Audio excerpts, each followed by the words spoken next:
नमस्कार दोस्तों, OCN network में आपका स्वागत है। मैं हूं ओमकार चौधरी। ओबीसी सम्मेलन किया है कांग्रेस पार्टी ने। मल्लिकार्जुन खड़गे, राहुल गांधी खूब बोले हैं। और राहुल गांधी ने जो मेन मेन बातें कही हैं, उनमें एक तो उन्होंने कहा है कि ये नरेंद्र मोदी में कोई दम वम है नहीं। मैं तो 2-3 बार मिला हूं, मुझे कोई दम दिखाई नहीं दिया इस आदमी में। दूसरे वो कहते हैं कि मीडिया ने इनको बेवजह गुब्बारे की तरह फुला करके रखा हुआ है। तीसरी बात वो कहते हैं कि मुझसे और कांग्रेस से एक बहुत बड़ी गलती हुई है। और वो गलती क्या है कि पिछड़े वर्ग को, ओबीसी को, वंचित वर्ग को वो सम्मान नहीं दे पाए, वो स्थान नहीं दे पाए जो देना चाहिए था।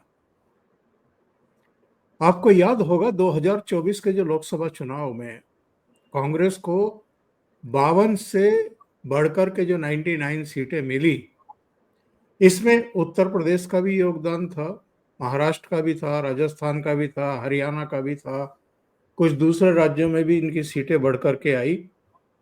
और उतनी ही सीटें भारतीय जनता पार्टी की कम हुई। हम जब 2014 और 2019 के आंकड़ों पर नजर दौड़ाते हैं और कास्ट वाइज जब एनालाइज करते हैं चीज़ों को, तो हमें पता लगता है कि 2014 और 2019 में जितनी बड़ी संख्या में भारतीय जनता पार्टी को पिछड़ों के, अति पिछड़ों के, दलितों के, जो दूसरे पिछड़े वर्ग हैं उनके वोट मिले थे, 2024 में उसमें कमी आई थी। और ये कमी क्यों आई थी?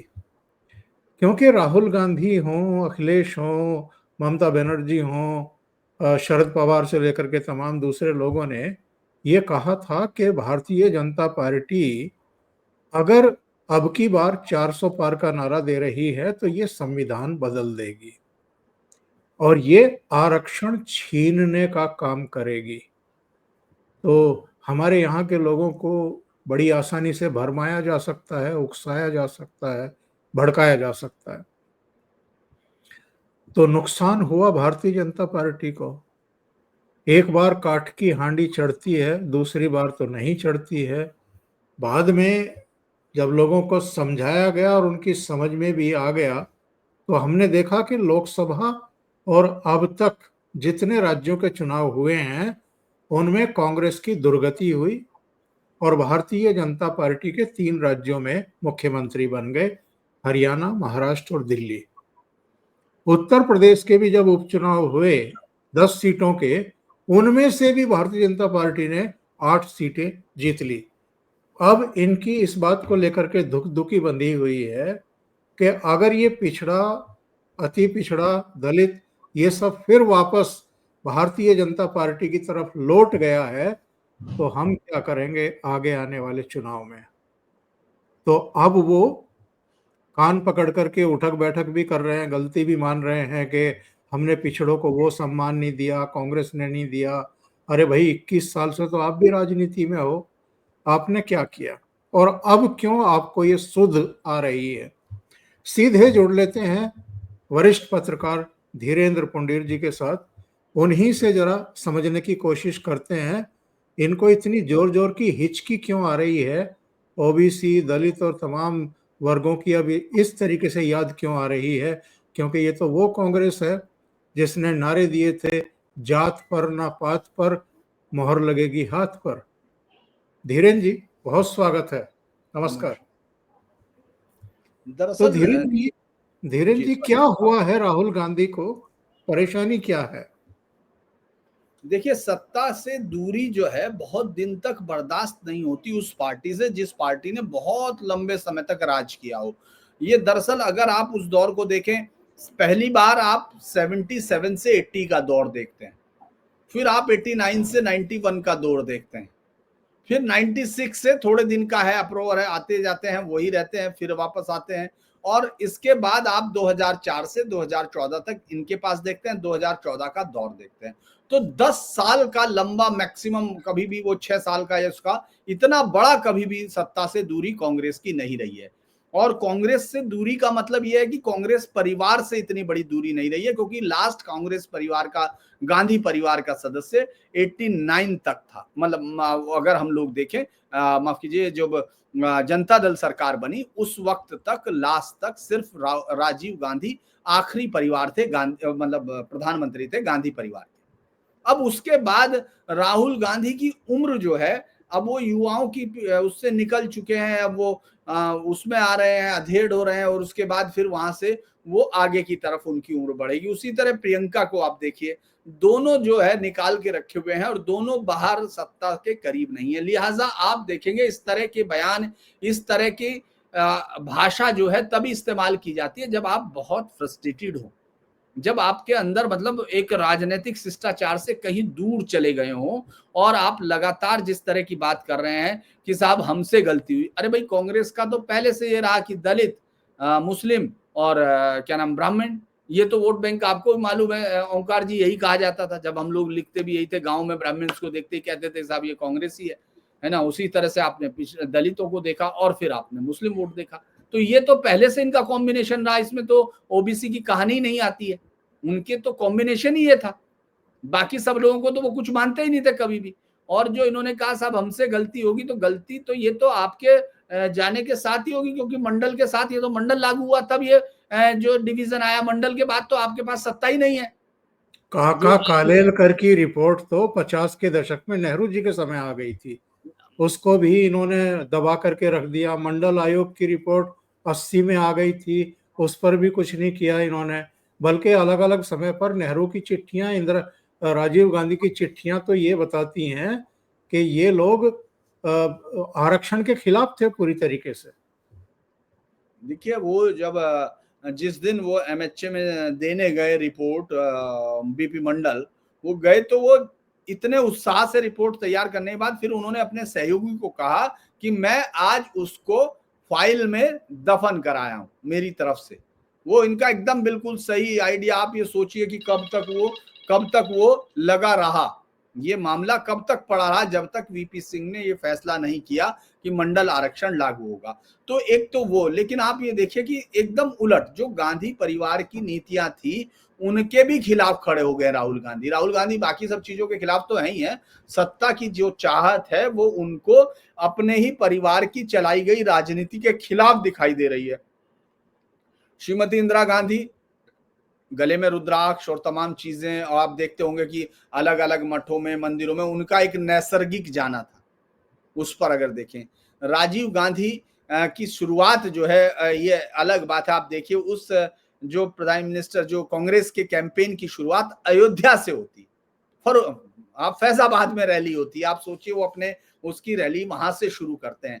और राहुल गांधी को रात दिन ये पता नहीं कैसे एकदम ये हो गया कि उनको एक अजीब किस्म का, मुझे लगता है कि मैनिया हो गया है, कि वो हर बात में तू तड़ाक, ये सब करना, वो करना, उससे वो छोटा नहीं हो जाएंगे। जिसको वो प्रधानमंत्री की पोस्ट जो है एक संवैधानिक पोस्ट है, और वो जनता के समर्थन से जीते हैं। अगर आपको ये गलती, या तो आप ये मान लीजिए, देखिए कई चीजें इसमें आती हैं, वो कई चीजों को मिक्स करते हैं। एक तरफ कह रहे हैं कि हमसे गलती होगी, पिछड़े की तरफ हमने ध्यान नहीं दिया, हम उसमें उलझे रहे, वो हमसे दूर चला गया।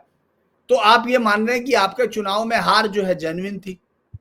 दूसरी तरफ आप जब चुनाव आयोग पर हमला बोलते हैं, कहते हैं कि तुमने हमारा वोट चुरा लिया, तुमने इलेक्शन की चोरी की है, तुमने उसकी चोरी की है। तो दरअसल वो एक मंच से दूसरे मंच, दूसरे मंच से तीसरे मंच जाते हुए, कई बार क्या होता है कि एक स्क्रिप्ट लिखी गई है और उसमें कई पन्ने अचानक वो एकदम मिक्स हो जाए और आपके सामने लाइव बोल दिया जाए, तो आपको समझ में नहीं आता आप कौन सा पन्ना उठा के कहां पढ़ने लगते हैं। तो उसी तरह से राहुल गांधी का इस वक्त मुझे लगता है, उनको ये समझ में नहीं आ रहा कि वो जो कह रहे हैं कि मैं राहुल उसको कुछ नहीं समझता था, आप ज्यादा पहुंचते हैं। क्योंकि उन्होंने कहा, जब अपने उसमें थे तालकटोरा में, उन्होंने कहा कि आपको पता है ना राजनीति में सबसे बड़ी प्रॉब्लम क्या है।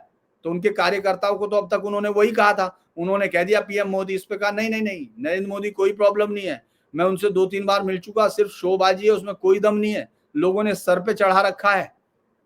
और जबकि लोग देख चुके हैं, संसद में आपको कई बार देख चुके, आप कैसे मिले ये भी देख चुके, हाँ। आपकी विंकिंग देख चुके। मैं हैरान होता हूं कि ये किस तरह की, क्योंकि जो उम्मीदें थी उसमें भी बहुत ज्यादा वो कर रहे हैं। अभी तो सिर्फ उनको दिक्कत ये है कि उन्होंने ये तक कह दिया कि मुझे जिस तरह ओबीसी वर्ग की रक्षा करनी चाहिए थी और मैं उस तरह नहीं कर पाया। मैंने 10-15 साल मुझे ओबीसी के मुद्दे गहराई से समझ नहीं आए थे, अगर मुझे पता होता तो मैं उसी वक्त जाती। आपको अब ये पता चला है, 10-15 साल बाद फिर आपको लगेगा कि आपको जो आज पता चला था वो गलत पता चला था। तो ये दरअसल एक सिंसियर पॉलिटिक्स की, मुझे नहीं लगता कि एक बहुत सिंसियर पॉलिटिक्स है। हालांकि देखिए, नेता प्रतिपक्ष है और कांग्रेस बीजेपी के बाद सबसे बड़ी पार्टी है, इसमें कोई बात नहीं है। 99 उनके पास सांसद है, मौजूदा सांसद है, तो उनसे ये उम्मीद की जा सकती है कि एक अच्छे आइडिया के साथ वो उतरेंगे और पार्टी को वो जानते हैं कि एक ही चीज पर यकीन कर रहे हैं जो कांग्रेसियों की हमेशा से रहा, कि जब जनता थक जाएगी, जब जनता बीजेपी से थक जाएगी, और बीजेपी के नेताओं की जो एरोगेंस अक्सर होती भी है, लेकिन अगर हम उसको देखेंगे कि जो प्रधानमंत्री मोदी, योगी, हेमंत, ये देवेंद्र फडणवीस या इस तरह से जो लीडरशिप अच्छा काम कर रही है, उससे भी जब थक जाएगी तो तब हम हैं। ये उस दिन का इंतजार कर रहे हैं, और उस दिन का इंतजार, चूंकि कई बार क्या होता है जब आप किसी का इंतजार करते हैं ओंकार सर, तो आप बहुत देर तक बैठे नहीं रहते। आपने देखा होगा, आप कुर्सी से उठते हैं, फिर इधर चलते हैं, फिर उधर चलते हैं, फिर आप जाके किसी बुक स्टॉल पे बुक पढ़ने लगते हैं अगर वहां आसपास है, नहीं तो आप फिर पानी की बोतल खरीद लेते हैं, उससे मन नहीं भरता तो कोको कोला खरीद लेते हैं। वो जब तक कोई शख्स आपको घंटों की वो तब होता है जब अनिश्चित होता है इंतजार। वो तब नहीं होता जब आपको मालूम है 3 बजे आना है किसी को, तो आप आराम से बैठे, चाहे 1 बजे से बैठे, आपको मालूम है 3 बजे आना है। लेकिन जब आपको ये मालूम ही नहीं कि कब आना है, तो आप अजीब सी हरकतें करते हैं। कभी आप उठ के इधर से टहलेंगे, कभी उधर बैठ जाएंगे, कभी आप कुछ और ले लेंगे, कभी आप पढ़ के फिर वापस रख देंगे, फिर दोबारा पढ़ने लगेंगे। तो ये सब आदतें जो होती हैं, उसी तरह का पार्टी जब इंतजार करती है तो इस तरह के एक्सपेरिमेंट करती है, उसको समझ में नहीं आता। तो राहुल गांधी इस समय ये समझ नहीं पा रहे कि उनको अपने एक्सपेरिमेंट में क्या क्या करना है, इसी वजह से आप इस तरह की। जून में प्रधानमंत्री पद की शपथ ली थी तीसरी बार नरेंद्र मोदी ने, और बजट आया था। बजट पर चर्चा करते हुए राहुल गांधी ने कुछ अजीबोगरीब बातें कर दी थी। उन्होंने कहा था कि हलवा सेरेमनी में दलित कितने थे, ओबीसी कितने थे, ये कितने थे, वो कितने थे, ये जरा बताया जाए। तो वित्त मंत्री निर्मला सीतारमण ने अपना सिर पकड़ लिया था और बाद में जवाब देते हुए इनसे ये पूछा था कि भाई 2014 से पहले हलवा सेरेमनी नहीं होती थी क्या? तब आप इस बात का ध्यान रखते थे क्या कि कितने यहाँ जिनको हलवा दिया जा रहा है, कितने दलित हैं, कितने ओबीसी हैं, कितने अति पिछड़े हैं, कितने अल्पसंख्यक हैं, कितने सवर्ण हैं, कितने कौन हैं, उनमें बनिए ब्राह्मण, राजपूत, जाट, त्यागी, तमाम सबका ध्यान रखते हो क्या? या इस तरीके से संस्थान चलते हैं क्या? या इस तरीके से कार्यक्रम होते हैं क्या? उन्होंने एक बात और पूछी थी जिस पर ये बगले झांकने लगे थे। उन्होंने पूछा था कि जरा ये बताइए कि ये जो राजीव गांधी फाउंडेशन है और राजीव गांधी चैरिटेबल ट्रस्ट है, इसमें कितने ओबीसी, दलित और दूसरे वर्गों के लोग हैं? इनके पास कोई जवाब नहीं था। तो ये अचानक इनको ये ख्वाब आते हैं, पूछते हैं कि जी मोदी सरकार में इस समय कितने ओबीसी और कितने दलित आईएएस हैं, नौकरशाह हैं, और ये भूल जाते हैं कि ये वो बैच है जो नरसिम्हा राव के समय आईएएस बना था और अब जाकर के वो सचिव स्तर के पदों पर आए हैं। जी।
जी सर। माफ कीजिए सर, लाइट जाते ही ये पता नहीं क्यों चला जाता है, जबकि इन्वर्टर है। हाँ, हो जाता है, कई बार हो जाता है। जी लेता जी। है क्या? आपका भी इन्वर्टर लेता है 1-2 मिनट अगर चले जाती?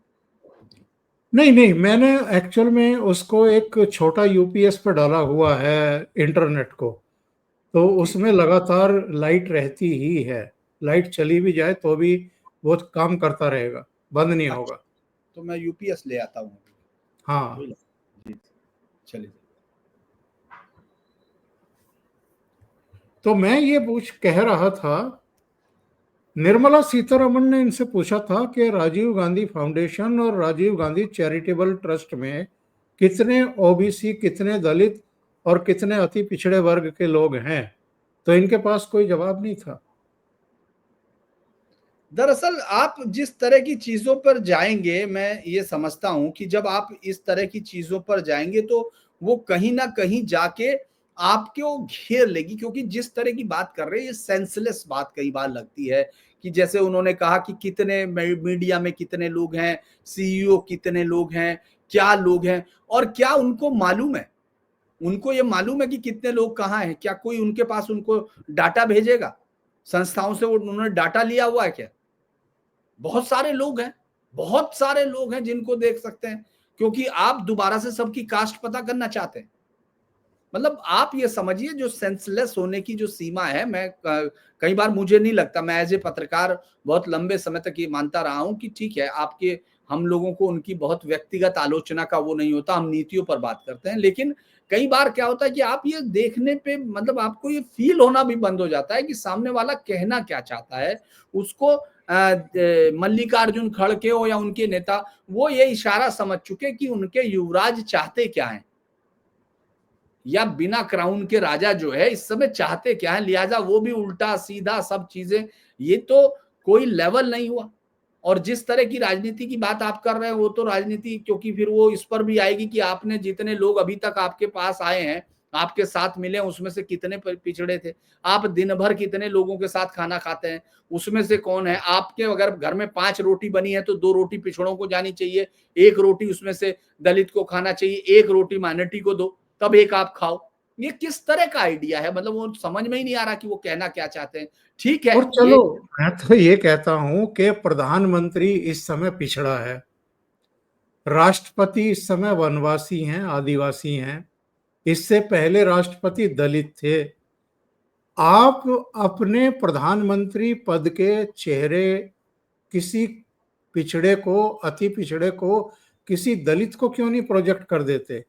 आप खुद क्यों बने हुए हैं प्रधानमंत्री पद के चेहरे? आप करो ना साहस ये। दरअसल दूसरा एक ये भी है कि आप ये देखिए, लगातार ये सब चीजें अगर हम लोग अभी की देखें, जब ये पिछड़ा वो लागू किया गया था उस समय 92 से करीब में से शायद सेक्रेटरी थे, एग्जैक्ट डाटा अभी मुझे वो नहीं रिकॉल कर पा रहा हूँ, लेकिन मुझे याद है शायद 85 या कितने के करीब ब्राह्मण्स उस समय बताए गए थे कि साहब वो अपर कास्ट है, ब्राह्मण्स है विशेष तौर पर, ये कहा गया। उसके बाद ये तो आपके उनकी तरफ से चलता हुआ आ रहा है, तो कांग्रेस की तरफ से चला हुआ है, इसमें तो किसी और ने नहीं कहा था, आपको रोका नहीं था। अगर 78 सालों में से, मैं ये मानता हूं 78 सालों में से ये 11 साल आप लीजिए, लगभग 25 से 30 साल अगर आप विपक्ष को सब मिला के दे दीजिए, वैसे तो 3 वो थे और उसके बाद 96 अगर 91 तक आप ये ले लीजिए, मतलब 3 2 5 और उसके बाद ये 4 वो और 11 ये, इस तरह से 6 ले लीजिए, तो मतलब 20-25 तक ही पहुंच पाओगे आप सारे लगा के। तो आपके पास पूरी आप, और चूंकि ये आपकी पार्टी के पास होता तो भी सवाल शायद ये धीमा हो जाता। ये तो आपके नाना पे रहा, आपकी दादी पे रहा, आपके पिता पे रहा, ये तो कंप्लीट आपके पास रहा ना सत्ता। और फिर रही तो आपकी माता जी उसको गवर्न कर रही थी, सबको मालूम है कि मनमोहन सिंह क्या थे।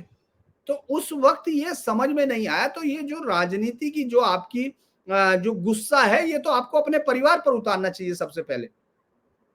लगातार आप जो कह रहे हैं कि आप नहीं समझ पाए, ठीक है आप नहीं समझ पाए, आपकी बुद्धि उस तरह की रही होगी, वो समझने में टाइम ले रही, 10-15 साल ले रही है, लेकिन आपके तो परिवार में रहे हैं ना जिन्होंने कहा। अब वो दरअसल वो हिंदू आइडेंटिटी पर लगातार अटैक करना चाहते हैं। राहुल गांधी की दिक्कत यह है कि वो हिंदू आइडेंटिटी को अपना दुश्मन मान बैठे, वो उसके अंदर डिवीजन को, उनको जीत का सबसे बड़ा फॉर्मूला उनको ये लगता है कि वो जीत ही उनका फॉर्मूला होगा अगर हिंदू वोट को डिवाइड कर दिया जाए। वो कहते हैं कि हिंदू इंडिया 50% हिंदू तो ओबीसी है, अगर हिंदू इंडिया है तो मीडिया कारपोरेट में ओबीसी क्यों नहीं है? उनको क्या मालूम है कौन ओबीसी है? बल्कि मैं तो ये भी मानता हूं कि अगर उनसे ऑफ द हैंड पूछ लिया जाए कुछ ओबीसी के नाम पे तो वो बता नहीं पाएंगे कि ओबीसी में। उनको अभी तक मुझे नहीं पता कि वो गोत्र का अंतर समझ पाते होंगे कि नहीं पाते होंगे। वो जिस तरह की बात कर रहे हैं कि वो ये लोग एससी एसटी ओबीसी की जमीनें छीन कर अडानी को दे रहे।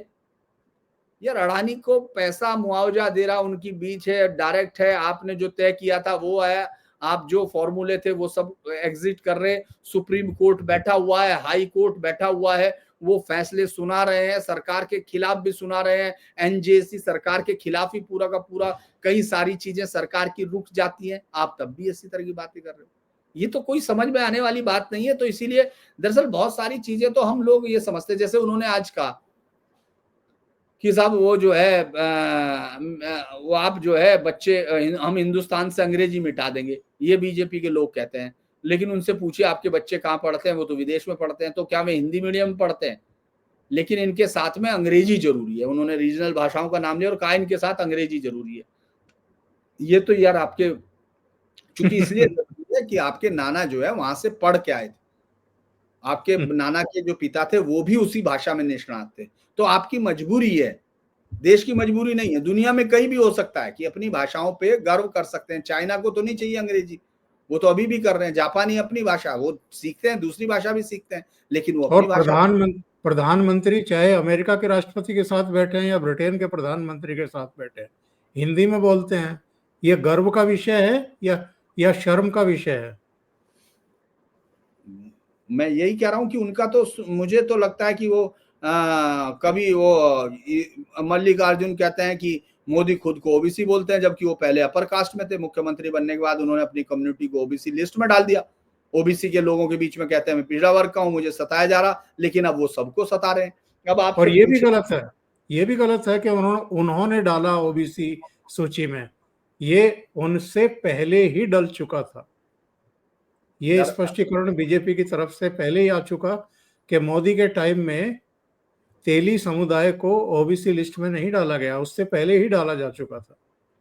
नहीं, फिर तो वो उनके मुख्यमंत्री हो भूपेंद्र सिंह बघेल या इस तरह के लोग भी नहीं कह पाएंगे, बहुत सारे लोग नहीं कह पाएंगे ना। दरअसल वो इस देश की जाति व्यवस्था को ये समझते ही नहीं है। पहली तो बात यह है कि जिस तरह की निटिग्रिटी जाति व्यवस्था में कि यहाँ उनको उसमें रखा जाता है, फिर आगे कहीं जाके वो दूसरे राज्य में कुछ और उसमें डाला जाता है, बहुत जगह होता है। जैसे ओबी ये जो वैश्य वर्ग में से ही शामिल होते हैं, तेली भी उन्हीं में से आते हैं, उनको यहाँ नहीं दिया जाता उत्तर प्रदेश में, उनको कहीं और रिजर्वेशन दिया जाता है। तो बहुत सारी चीजें हैं। दरअसल मुझे लगता है कि ये जो इंतजार है ये लंबा हो रहा है उनके लिए, ये दिक्कत है। खरगे साहब ने एक बात और कही है, उन्होंने कहा है अगर 30 सीटें और मिल गई होती तो हम सत्ता में होते। कितना तड़प रहे हैं ये, जल बिन मछली जैसे तड़पती है सत्ता के बिना। इनको लगता है कि 30 सीटें हमारी ओर बढ़ जाती, 30 सीटें बीजेपी की कम हो जाती तो सत्ता में हम होते, प्रधानमंत्री नरेंद्र मोदी नहीं बनते, फिर राहुल गांधी बनते। देखिए मुझे लगता है मल्लिकार्जुन खड़गे फिर भी थोड़ा बहुत सेंस की बातें करते हैं, क्योंकि ये उन लोगों के मालूम है, उनके सारे पत्रकारों को भी आपने सुना होगा, उनका जो एक हिस्सा है वो ये कहता है कि राहुल गांधी तो 125 सीट आने पर पीएम बन जाएंगे, उनका कहना ही है। और बीजेपी 210 पर भी पीएम नहीं बना पाएगी, ये उन लोगों का आपने सुना होगा। चूंकि ये पुराने एक्सपीरियंस उनको ये बताते हैं कि हाँ साहब ये ठीक हो सकता है। चूंकि यूपीए की फर्स्ट सरकार को आप देखिए तो कितने वोटों पर वो सरकार बन गई थी, कितने सीटों पर, तो वो ये जरूर कहते हैं कि हाँ ठीक है। लेकिन मुझे ये बात भी, उनका दर्द ठीक है कि साहब नहीं मिला, लेकिन मुझे ये समझ में नहीं आता कि उनको या राहुल गांधी को ये कौन समझा रहा है कि 99 सीटें 240 सीटों से ज्यादा है। ये मेरी समझ में नहीं आ रहा, क्योंकि वो बार बार ये मान ही नहीं रहे कि वो प्रधानमंत्री नहीं है, वो दूसरा उनको लग रहा है कि बहुमत चुरा लिया, लोकतंत्र की चोरी कर ली है ना, ये सब चल। ये उनको कोई समझाए कि भाई आप जीते नहीं है। ये मतलब वो जो टीचर जिसने मैथ पढ़ाया होगा, अगर वो सुन रहा होगा तो उसको बड़ा दुख हो रहा होगा अपने पे कि वो कौन सी तख्ती या कौन सी स्लेट पे पढ़ा रहा था भाई। लेकिन लोकसभा चुनाव के नतीजे आने के बाद जो फोटो जारी हुआ था वो तो अभी तक दर्शकों को याद है, ये फोटो था वो जिसमें सोनिया गांधी, खरगे साहब और ये प्रियंका और राहुल वी का जो है जेस्चर बना रहे थे, बता रहे थे लोगों को कि हम जीत गए हैं। मैं इसी की बात तो आपसे कर रहा हूं कि वो सबसे ज्यादा बात ही ये कही गई थी। तो मैं यही कह रहा ना कि चलो वो तो फिर भी 30 सीटों की बात कर रहे हैं, ये तो 99 सीट पे कह रहे हैं कि 240 से ज्यादा। एक अच्छी बात आपने दिखाई, जो मुझे अभी फोटो दिखाया उसमें नेहरू जी दिखाई नहीं दिए। ये समझ में नहीं आया कि ये मोदी जी की वजह से हटा दिया या उसमें लाल बहादुर शास्त्री हैं, उसमें इंदिरा गांधी जी हैं, राजीव गांधी हैं और मनमोहन सिंह जी हैं। बस इसमें नेहरू जी क्यों नहीं है ये मुझे समझ में नहीं आया। ये कहानी ये बड़ी इंटरेस्टिंग सी कहानी है। ये मुझे लगता है कि देखना पड़ेगा कि ये क्यों उनको हटाया गया है। ये बड़ा ये दीवार का जो पोस्टर है वो भी कहानी कह रहा है क्या कुछ। मुझे लग रहा है कि वो नेहरू जी शायद नाराज हो जाते इस गणित से, इसलिए हटाया गया। ये सब लोग सहमत होंगे जो 4 लोग हैं। हालांकि मैं माननीय लाल बहादुर शास्त्री जी को तो मैं बहुत ही मानता हूँ, और चूंकि वो एक हम लोगों के यहाँ तो शुक्रताल में रह के वो पढ़े भी हैं, तो इसीलिए मैं तो ये मानता हूँ कि साहब वो नहीं, जो मैं है। तो ये कहता हूं कि जितने प्रधानमंत्री हुए हैं हम तो सबको मानते हैं, पर कांग्रेस नरेंद्र मोदी को अभी तक भी गले से नीचे क्यों नहीं उतार पा रही है? 2014 से लगातार, और आज तो एक नया रिकॉर्ड बनाया है उन्होंने। इंदिरा गांधी निरंतरता में जितने दिन प्रधानमंत्री रही, नरेंद्र मोदी आज उससे उनसे आगे निकल गए हैं। वो निरंतरता में अब दूसरे स्थान पर खड़े हैं। पहले स्थान पर अब नेहरू हैं और दूसरे स्थान पर नरेंद्र मोदी हैं। और देखिए दोनों ही उस फोटो में से गायब है जो सामने लगा हुआ दीवार पे।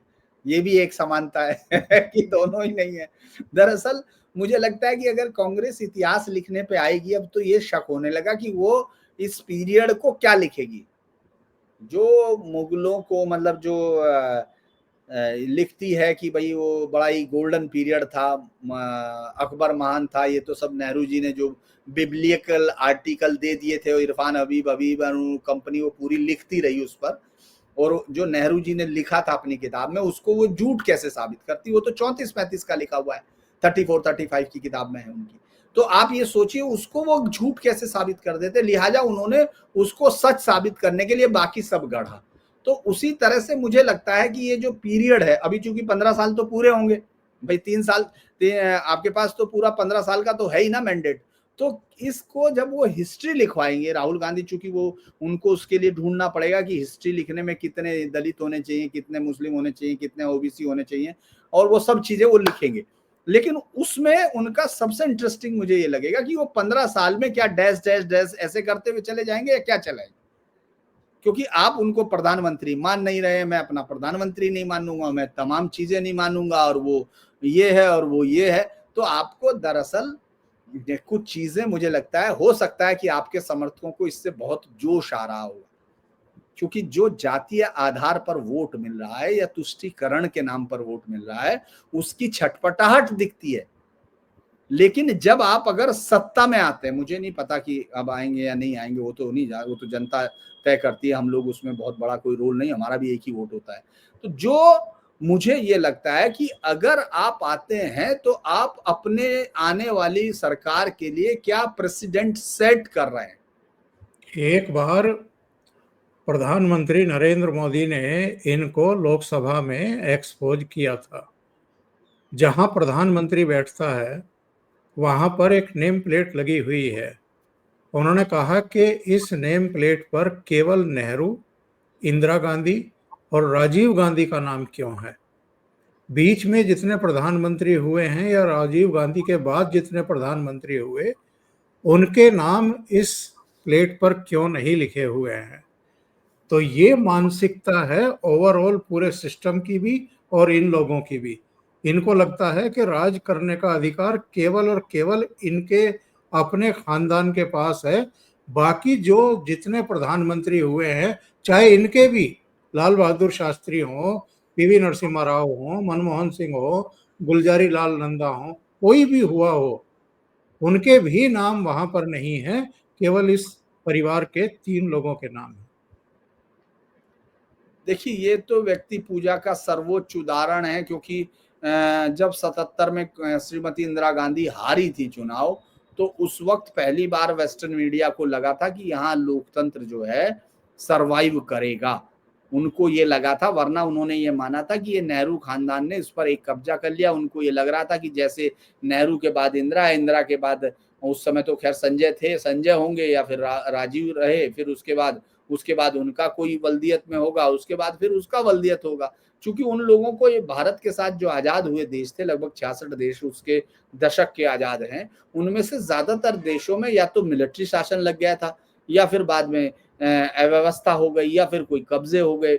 लेकिन उन सब में सिर्फ भारत एक ऐसा चमकता हुआ वो था, उसमें हम कह सकते हैं कंट्री का नाम, जिसमें लोकतंत्र लगातार जिंदा रहा। चूंकि ये लगता है कि ये हमारे परिवार की विरासत है, और चूंकि अगर आज कांग्रेस में आज आप राहुल गांधी या प्रियंका को उठाइए तो वो पार्टी टूट जाएगी। उसके पास कोई एक ऐसा मोटिव नहीं बना है, क्योंकि जो पार्टी बनी 1885 में इस तरह से हो कि वो एक सेफ्टी वाल्व का काम करेगी, जिसकी स्थापना एक अंग्रेज अफसर ने की हो, जो जो चूंकि लोग इसको बहुत काउंट कर लेते हैं कि साहब उस समय, चूंकि लोगों के पास उस समय कोई और विरोध के नाम पर नहीं था, और सब लोग कोई भी डिवीजन नहीं दिखाना चाहता था, वरना उसी में महामना मालवीय थे, उन्होंने तो बीएचयू बनाया है, उसी में टंडन। इनके परिवार का कब्जा तो तब हुआ जब नेहरू ने अपनी बेटी को भी पोजीशन देनी शुरू कर दी।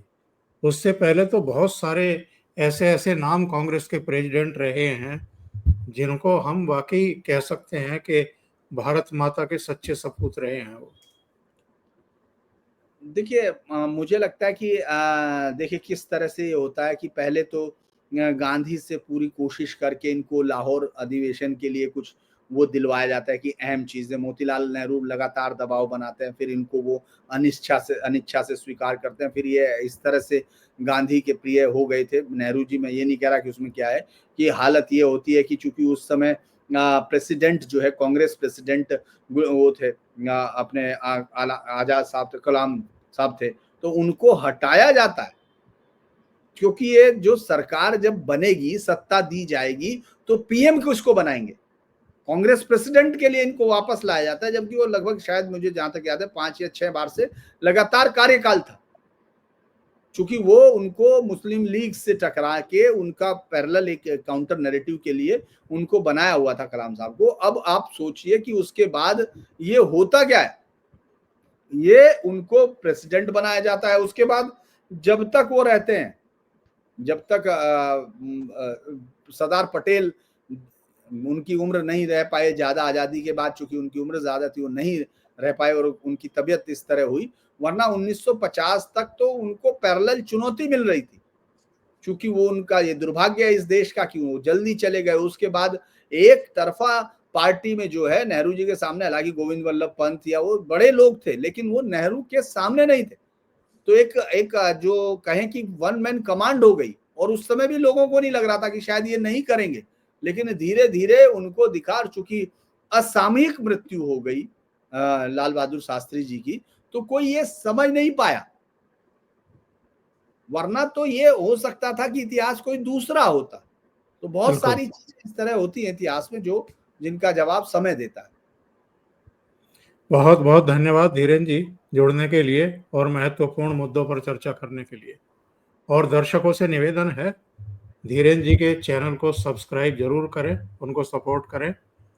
धीरेन्द्र पुंडीर ऑफिशियल के नाम से चैनल था, अब किस नाम से है धीरेन्द्र जी एक बार बता दीजिए। न्यूज पॉइंट के नाम से, news point, Dhirendra Pundir news point, DP news point के नाम से अब चैनल है, आप लोग सब्सक्राइब जरूर करें। बहुत बहुत धन्यवाद धीरेन्द्र जी, थैंक यू सो मच, नमस्कार।